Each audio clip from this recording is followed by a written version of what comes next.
ગઈકાલે આપણે જોયું એ પરીક્ષિત 7 દિવસ એના નક્કી થઈ ગયા છે કે 7મા દિવસે એનું મૃત્યુ છે. કાળનો ડર તો બધાને લાગે, બ્રહ્માને પણ લાગે છે. કાળનો ડર કોઈને લાગતો નથી એવું છે જ નહીં. એક મહાકાળ, શિવજીને કાળનો ડર લાગતો નથી, કારણ કે એનો જન્મ નથી, મૃત્યુ નથી. બાકી બધાને કાળ ખાવા આવે છે.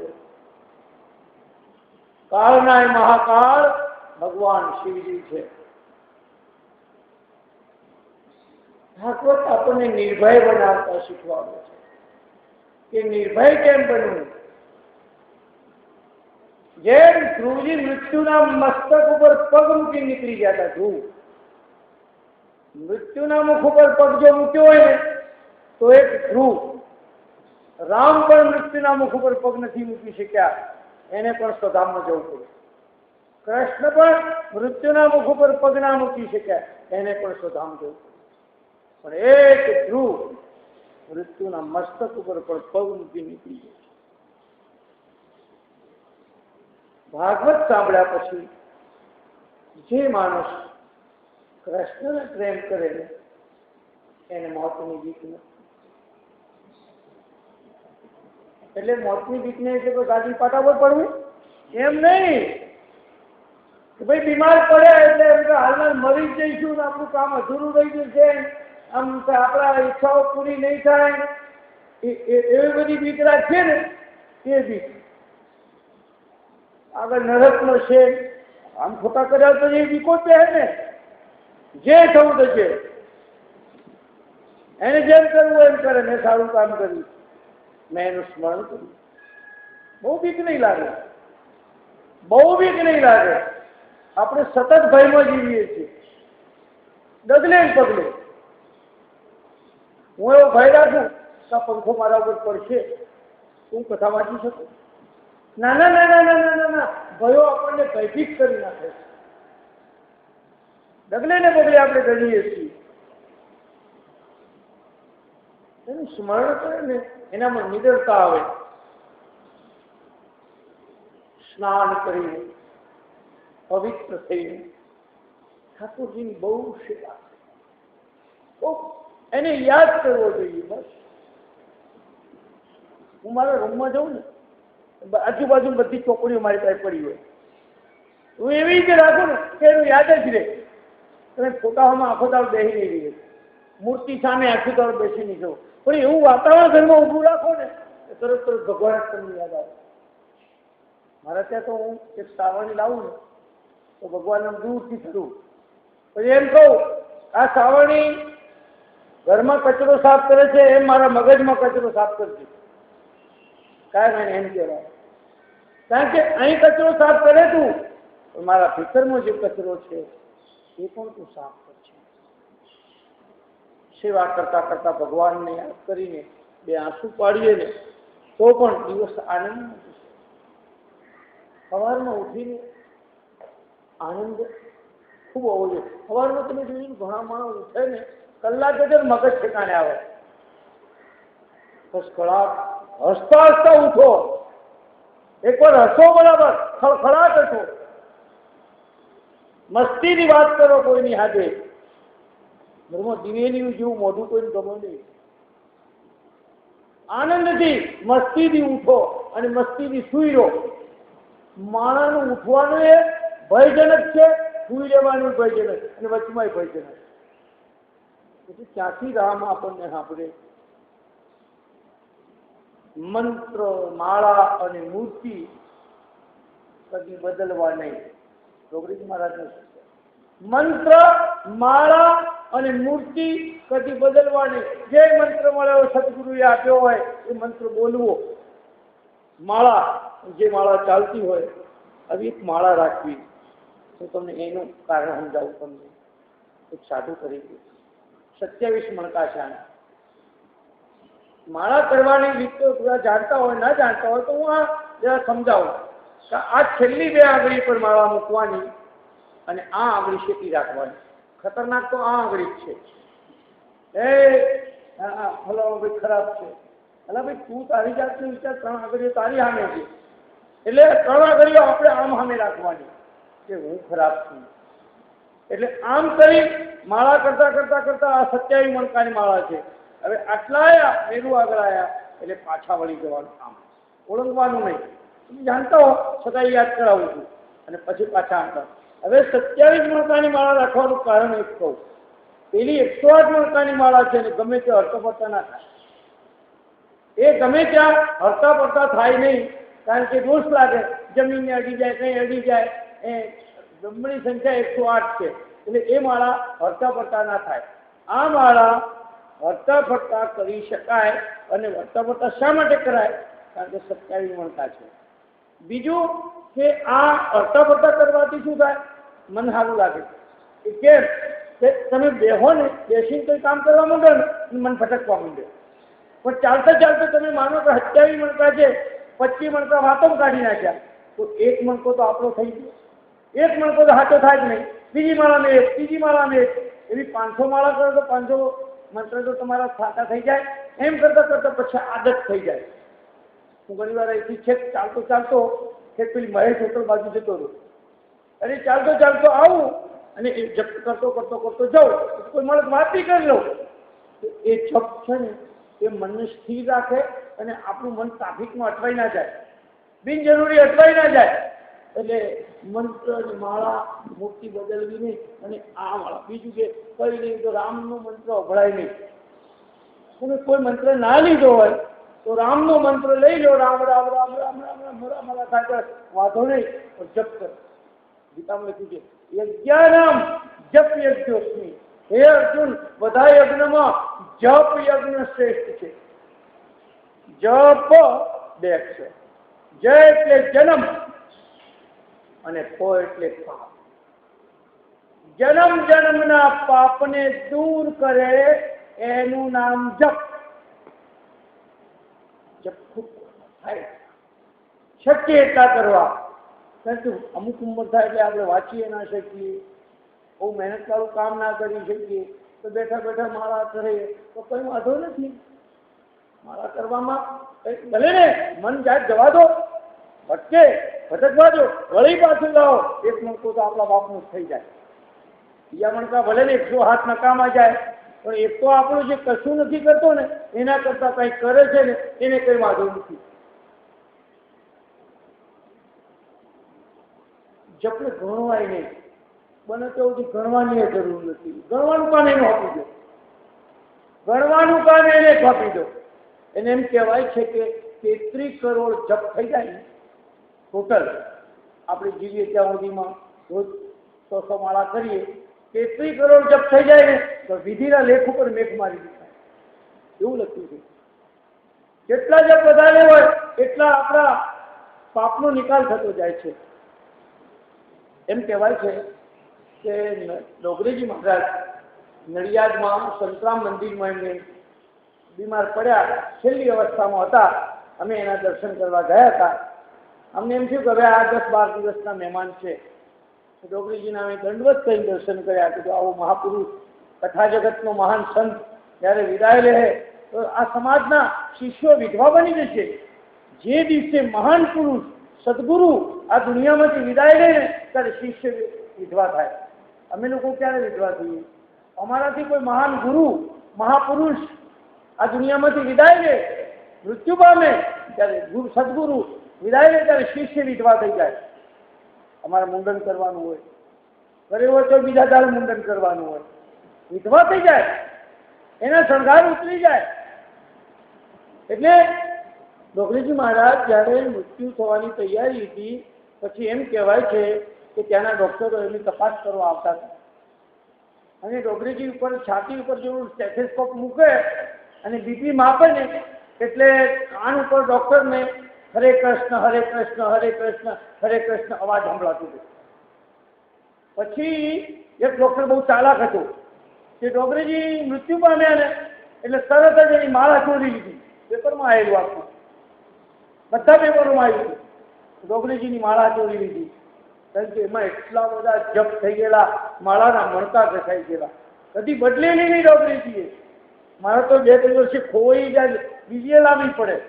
પણ જેટલા જપ, જપાપ સિદ્ધિ, જપથી સિદ્ધિ પ્રાપ્ત થાય છે.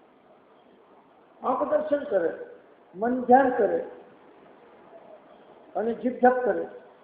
આટલું જ કરવાનું છે ને. આંખ દર્શન કરે, જીભ જપ કરે, મન ધ્યાન કરે, કરવાનું.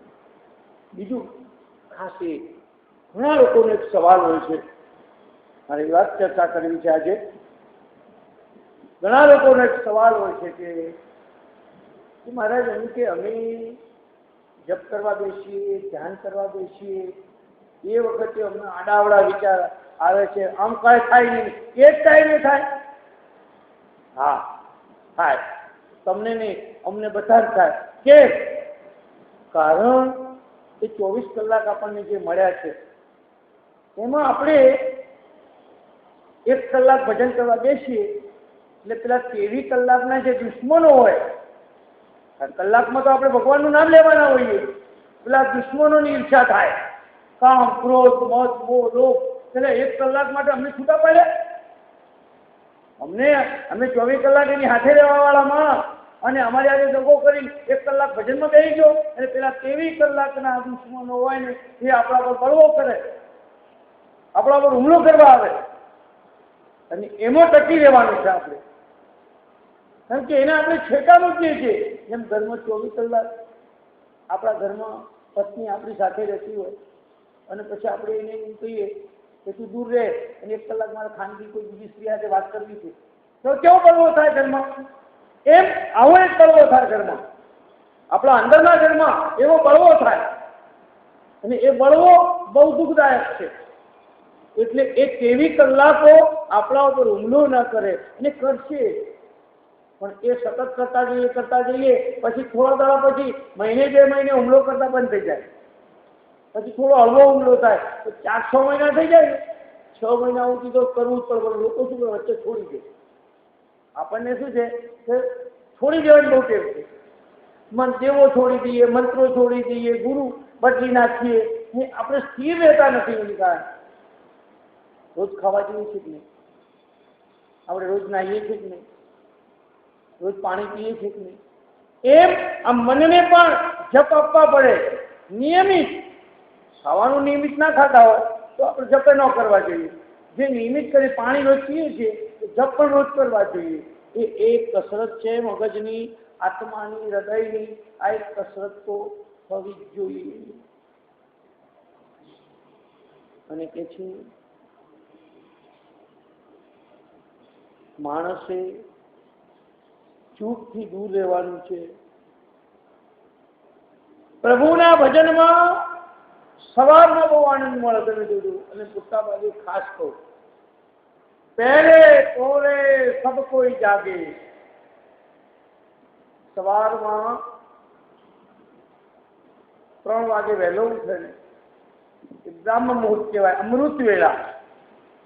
પણ ધારો તો સાંજે 6 થી 9 બધા જાગે, 9 થી 12 ભોગી માણસ જાગે, 12 થી 3 ચોર જાગે, અને 3 થી 6 જોગી જાગે. બ્રાહ્મ મુહૂર્તમાં ધ્યાન રાખો, બ્રશ ના થાય, નવાય નહીં. ઘરમાં દીકરા હોય, વહુ હોય, અને કોઈ આવું બધું કરવા જાય તો તોફાન મચે ને અપ્રિય થઈ જાય તો ઉઠી જવાનું. પથારીમાંથી ઊભા થઈ, તબિયત સારી હોય તો, ના હોય તો પછી આરામ કરવો જરૂરી. પણ તબિયત સારી હોય અને ઊંઘ પાકી ગઈ હોય તો ઉઠી પથારીમાં બેસી ભજન કરવાનું. ભજન કરવાનું. જે દેવ સદગુરુનું, શાસ્ત્રનું શ્રવણ કરવાનું. હું સવારમાં વહેલી પરોડે વાંચું ને બહુ યાદ રહે. 2 વખત વાંચવાનું ખાસ. જો યાદશક્તિ વધારવી હોય તો સ્કૂલોમાં પણ હું વિદ્યાર્થીઓને ખાસ કહું છું કે એક તો વહેલી પરોડમાં બ્રશ કર્યા પહેલા વાંચવા બેસી જવું. વાંચવા બેસી જઈને તાજું માઇન્ડ હોય, કોઈ આગળ જીવ ના હોય, ધંધા રોજગારમાં જીવ ના હોય, એટલે એ વખતે વાંચેલું બહુ યાદ કરે. અને એક રાતે સૂતી વખતે ભાગવત વાંચીને હોઈ ગયા હોય તો સપનું આવે સુખદેવજીનું, પરીક્ષિતનું આવે, બીજું કંઈ ના આવે. એટલે એ એવું સૂતી વખતે પણ સારું વાંચવું, ઉઠતી વખતે સારું વાંચવું, પછી વચમાં વળી ટાઈમ મળે તો પાછું સારું કામ કરવું. એટલે એમ કરતા મન ટેવાઈ જાય. જેમ દારૂવાળાને દારૂ પીવા જોઈએ એમ અમને વાંચ્યા વખત ચાલે જ નહીં. જે કંઈ ચોપડી હાથમાં વાંચીએ પેપરે વાંચીએ, પહેલો ધાર્મિક લેખ હોય પહેલો વાંચીએ. લાઇબ્રેરીમાં જઈ બધા પેપરો વાંચતા હું, ધાર્મિક લેખ રવિવારની પૂરતી બધી વાંચું. હા, તમારે આને કસરત તો આપવી જોઈએ કે નહીં? કંઈનું કંઈ આને તૈયારી આપવી જોઈએ ને. નકર નવરું મન તો શેતાનનું કારખાનું છે ભાઈ. આ નવરા મનને આ ભૂત જેવું છે. ભૂત છે ને નવરું પડી જાય તો ખાઈ જાય, પણ એ સાંભળાવી દેવાનું. ચાલુ કર નવરું પડે ને ખાય નહીં આપણને. આ મન છે ને એને કામે લગાડી દેવાનું છે, તો ધાર્મિક કામમાં એને લગાડવાનું. એટલે બ્રાહ્મ મુહૂર્તમાં એટલા તમે કહેશો કે કેમ વહેલી સવારમાં જ 3 થી 6 એ એક સમય એવો છે કે એ સમય કરેલું ભજન 10 ગણું ફળ આપો. કેમ? એનું કારણ એટલા માટે કે તમે જોજો ભારતના કેટલા બધા મંદિર, મોરબીના કેટલા મંદિર, આખા ભારતના કેટલા મંદિર, ખાલી અયોધ્યાની અંદર 7,000 મંદિર તો રામના છે. હરિદ્વારની અંદર બધા થઈ 10,000 મંદિર છે. પછી અહીંથી કરતા ઠેક મોરબીમાં આવો તો આખા ભારતના કેટલા મંદિર થયા? લાખો મંદિર થઈ ગયા. હવે એ મંદિરોની અંદર એ ટાઈમે સવારમાં કોઈ વાગે, કોઈ 3 વાગે થતી હોય, કોઈ 3:30 વાગે, કોઈ 4 વાગે, 6 વાગે આરતી થતી હોય, પણ 3 થી 6 ના ગાળામાં લગભગ આરતીઓ ને ભજન ને સાધુ સંતોનું ભજન ને બ્રાહ્મણોનું ભજન ને એ બધું થઈ ગયું હોય. એટલે વાતાવરણમાં અણુમાં ભક્તિ ફેલાયેલી હોય. વખત જેમ ટ્રાફિક થાય ધુમાડો ફેલાઈ ગયો હોય એવો ધાર્મિક ધુમાડો ફેલાઈ ગયો હોય. અને એ વાઇબ્રેશન આપણને મદદ કરે, આપણે ધ્યાન કરવા દઈએ છીએ. આ બ્રહ્માકુમારીઓ 3 વાગે ઉઠી અમૃત વેળામાં ધ્યાનમાં બે આહાર વિહારની શુદ્ધિ છે. એ લોકો ધ્યાનમાં બેસતા ને વાંચવું, ભજન કરવું, એમાં કંટાળો માળા પકડવી, એનો કંટાળો આવે તો ધ્યાન કરવું, એમાં કંટાળો આવે કસરત કરવી, એમાં કંટાળો આવે તો થોડી વાર બેસીને કોઈ સારો વિચાર કરવો. અને મારે તો ઘણી વાર એવું થાય એમાં કંટાળો આવે તો ટીવી ચેનલ ખોલું, ધાર્મિક ચેનલ, મોરારી બાપુની ડોબરેજીની કથા આવતી હોય, કોઈ કેસેટ મૂકી ધાર્યું ભજનની. પણ તમે કંઈક સતત મનને પ્રવણ તો મન આખું પાછું બહુ ઝાઝું જાય નહીં. આપણે કોઈ મહાન થઈ જવું અગત્ય નથી, પણ સારા માણસ તો રહેવું છે. આપણે બગડીને જઈએ ને એ માટે ભજન કરવાનું. કેટલા સુધરી જઈએ ને કેટલા મહાન થઈ જઈએ એવી કઈ જરૂર નથી. સારા ડોક્ટર ના થઈ ચાલે, સારા વૈજ્ઞાનિક ના થઈ, સારા એન્જિનિયર ના થઈ ચાલે, સારા વકીલ ના થઈ ચાલે, સારા બેંક ઓફિસર ના થઈએ સારા તો પણ ચાલે, પણ સારા માણસ, સારા નાગરિક થવું એ બહુ કૃપા હોય તો થવાય. અને એ માટે આપણા મનને બહુ સારી કસરત આપવી છે. મનથી સેવા. ધારો કે હવારમાં મૂર્તિ આપણી પાસે ન હોય તો આપણે જાણે ભગવાનનું મનથી નવરાઈએ છીએ, એના કપડાં વાઘા પહેરાવીએ છીએ, એને ચંદને કરીએ છીએ, ઉપર દૂધ છે, બદામે નાખીએ છીએ, ચારોળી નાખવાની, મનથી તો એમાં તો પૈસા બેસે છે, પિસ્તા નાખવાના અને જમાડવાના, એને ઊંચોળવાનું, એને બહુ સરસ રીતે લાડ ચડાવવાના, અને પછી એનો ઉછેર કરવાનો, અને પછી એને ગોપી સાથે પરણાવવાનો, 16,000 સાથે લગ્ન કરાવવાના, બધું સરસ લીલા જોયા કરવાની. બહુ આનંદ આવે એમાં. મનને એમ કરતા કેવું પડી જાય. બહુ મહેનત પડે, બહુ મહેનત પડે. અને ભક્તિ એવી બીજાને તકલીફ ના થાય એવી. બધા દુહાઓ અપ્રિય કેમ થઈ જાય? અહીં તો સારું શહેરોમાં, મુંબઈ જેવામાં બધા દુહાઓ હોવાથી નીકળી જાય, હાજર ઘેર જાય, ટિફિને કે લેતા જાઓ, અપ્રિય થઈ જાય, પેલા ઉઠીને ડિસ્ટર્બ કરે. ભજન કરવા શાંતિથી કોઈ એકાદ ખૂણામાં જઈને બેહો. હું તો જામનગર જવું, રાજકોટ જવું, સ્મશાનમાં જઈને બેહવાનું. અમારે સિદ્ધપુરમાં જાઓ તો સ્મશાનમાં જઈને બેહવું, કોઈ પાઠ કરી આવવાનું શાંતિથી. લોકોને સ્મશાનનો બહુ ડર લાગે. ત્યાં જ ખરેખર મનને પ્રેક્ટિસ મળે. એટલે જપ કરવા બહુ શ્રેષ્ઠ બતાવે છે. નિયમ પ્રમાણે જો આપણે કરીએ તો એ સાક્ષાત્કાર જેનું વ્યસન થઈ જાય. જેમ ગોપીઓને કૃષ્ણનું વ્યસન થઈ ગયું